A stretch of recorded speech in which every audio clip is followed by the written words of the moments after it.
உன்னுடைய ரத்தம் is a faith of holy son. Hallelujah. உன்னுடைய எலும்பு faith of holy spirit. அவர் ஊத உனக்கு எலும்புகள் உருவானது. வேதம் சொல்லுகிறது எலும்புகள் உருவாகிற விதம் என்னதென்று அறியாயே. இன்றைய வரைக்கும் விஞ்ஞானி கண்டுபிடிக்க முடியவில்லை. அல்லேலூயா, அல்லேலூயா. இன்றைய வரைக்கும் விஞ்ஞானி கண்டுபிடிக்க முடியவில்லை. ஒரு புத்தகத்தில் படித்தேன், ஸ்தோத்திரம், ஒரு புத்தகத்தில் படித்தேன். என்ன படித்தேன்? எழுதியிருந்தார்கள். என்ன எழுதியிருந்தார்கள் தெரியுமா? இத்தனை ஆயிரம் கண்டுபிடிப்பு, இத்தனை ஆயிரம் உலகத்திலே ராக்கெட்டு, கம்ப்யூட்டர், வேற என்னென்னமோ எல்லாம் கண்டுபிடிச்சிட்டாங்களாம். இதெல்லாம் என்னன்னா மனிதன் தன்னுடைய மூளையில 5% தான் பயன்படுத்தியிருக்கானா. நம்முடைய மூளை எத்தனை பர்சன்டேஜ்? 100%. இந்த உலகத்தில் உள்ள எல்லா கண்டுபிடிப்பு, எல்லா ஞானம், சாக்ரட்டிஸ், டைட், என்ன அந்த இசு இந்த இசு எல்லாம் ஸ்தோத்திரம் மூளையில எவ்வளவு தான் பயன்படுத்துறானா? 5%.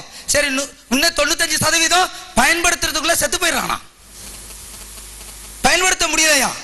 ஐயா நல்லா கவனிங்க. உங்களுடைய மனித மூளையை, உங்களுடைய மூளையை தொட்டு பார்த்தீங்கன்னு வச்சுங்களேன், உங்களுடைய மூளையை எவ்வளவு பெரிய மகா பெரிய ரகசியம் தெரியுமா? அல்லேலூயா, ஸ்தோத்திரம். 5% தான் என்ன செஞ்சிடறானா? பயன்படுத்துறானா. பெரிய விஞ்ஞானி இன்னைக்கு சந்திர மண்டலம், சூரியன் போறான், எதுக்காக போறான், எல்லாம் எத்தனை பர்சன்டேஜ் பயன்படுத்துறதா? 5% தான். நீ 95% வரதுக்குள்ள செத்து போயிடறான் கிழவனாகி. அல்லேலூயா. அப்ப 100% பயன்படுத்தினவனே உலகத்துல இல்லையா? இதான் விஞ்ஞானத்தினுடைய முடிவு. நான் ஆவியானட்ட ஒரு தடவை கேட்டேன், ஷவுட் அல்லேலூயா. ஆவியானட்ட கேட்டேன், அப்ப 100% பயன்படுத்தவே இந்த மூளைய முடியாதா? 100% பயன்படுத்த முடியாதாப்பா அப்படின்னு அவர் சொன்னார். ஏன் முடியாது? அல்லேலூயா. ஏன் முடியாது?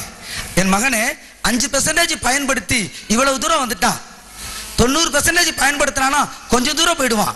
100% பயன்படுத்தினானா இயேசு தான் தெய்வம் நினைச்சுக்குவான். அல்லேலூயா. அதனால ஒண்ணுமே அறியாத ஒரு குப்பனும் சுப்பனும் என் தேவன் எனக்காக ரத்தத்திற்கான முழங்கால் போட்டான் பாருங்க, அவன் 100% பயன்படுத்துறான்.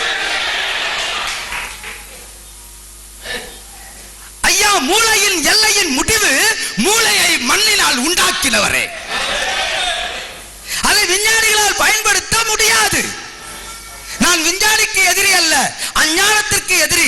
விஞ்ஞானம் சில நேரத்தில் அஞ்ஞானமானால் அதற்கு நான் எதிரி. நான் விஞ்ஞானி அல்ல, வானசாஸ்திரி அல்ல, பிளாஸ்திரி அல்ல, ஒன்றும் இல்லை. ஆனால் கிறிஸ்துவனுடையவன், கிறிஸ்துவுடையவன் எல்லாம் உடையவன்.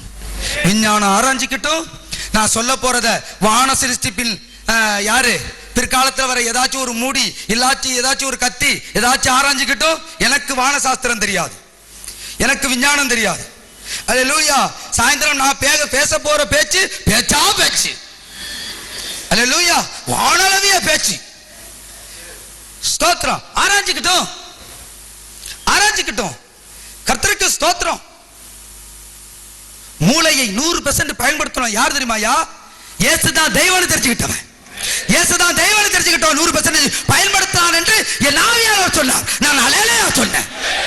அப்ப விஞ்ஞானிகள் கர்த்தருக்கு ஸ்தோத்திரம். எங்கே கிராமத்தில் என் இயேசுவை அறிந்த என் தகப்பனாகிய குப்பனுக்கு கீழே, அல்லேலூயா, எங்கேயா இருந்து எழுத படிக்க தெரியாதுப்பா, கை நாட்டு வைப்போம்ப்பா, ஆனா என் இயேசு தான் தெய்வம்.